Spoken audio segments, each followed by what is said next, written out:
Hello, today mark 22nd day and I am pleased to report that everything went according to plan without any feeling of discomfort or fatigue. Probably I can already say that habit has firmly established itself.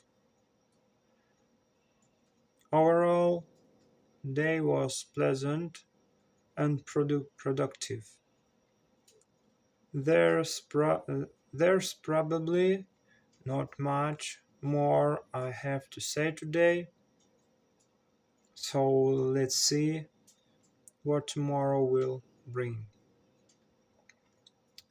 And don't remember, everything always work out perfectly for me because my universe always take care of me and everything in my life and my family's life goes as it should. Thank you and see you tomorrow.